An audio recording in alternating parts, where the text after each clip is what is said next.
Pak Romo, Bruder, Suster, Bapak Ibu, dan saudara-saudari yang terkasih dalam Tuhan, berapa tahun yang lalu dalam sebuah buku, entah bulan kitab suci nasional atau bulan katekese liturgi, saya lupa, ada karikatur begitu.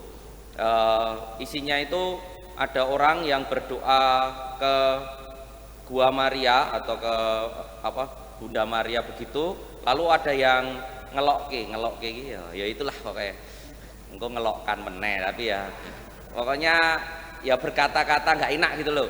Sembahyang berdoa kalau punya masalah saja, kalau nggak punya masalah nanti nggak berdoa begitu.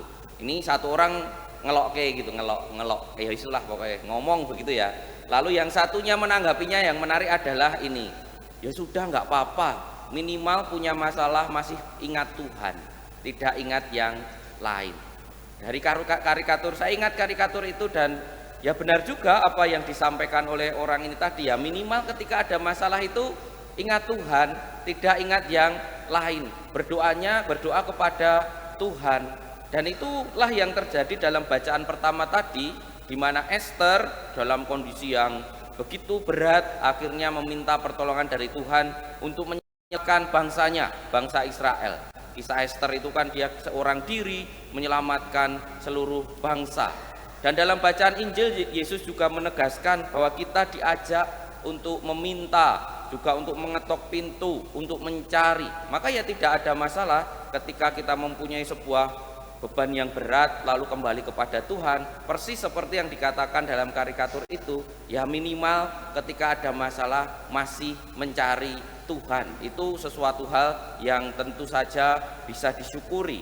Tetapi memang dalam hal tertentu kemudian diajak kita juga merenungkan sejauh mana kita konsisten.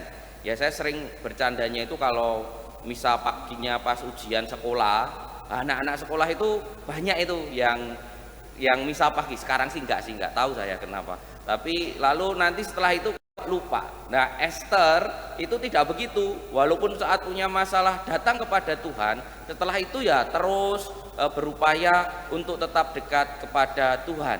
Lalu juga Yesus tadi dalam akhir bacaan Injil mengatakan, segala sesuatu yang kamu kehendaki supaya orang perbuat kepadamu, perbuatlah demikian pula kepada mereka. Jadi ketika kita diminta untuk berdoa, meminta, mengetok pintu, kita juga diajak untuk melaksanakan sesuatu, untuk terus juga melakukan apa yang diinginkan orang lain diperbuat untuk kita gitu loh. Jadi tidak berhenti kepada saat punya masalah datang kepada Tuhan, tetapi setelah itu kita melakukan apa? Apakah hanya berhenti ketika masalahnya sudah clear, atau nanti kita terus bisa mengucap rasa syukur, atau juga kita ketika bermasalah punya keinginan dekat dengan Tuhan, kok kayaknya ora rampung-rampung, sudah berdoa nggak dikabul-kabulkan, apakah juga kita konsisten juga terus berusaha mendekati Tuhan?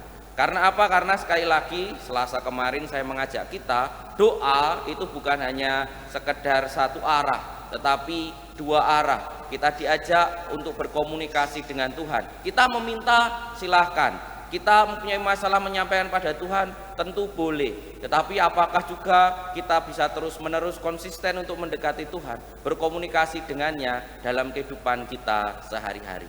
Maka marilah kita renungkan diri kita masing-masing. Kita hening sejenak.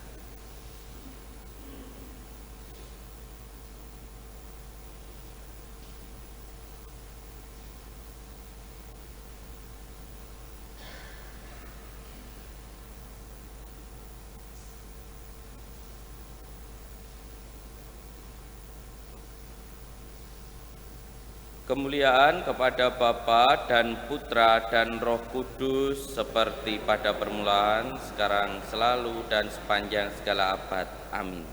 Kita lanjutkan dengan persiapan persembahan.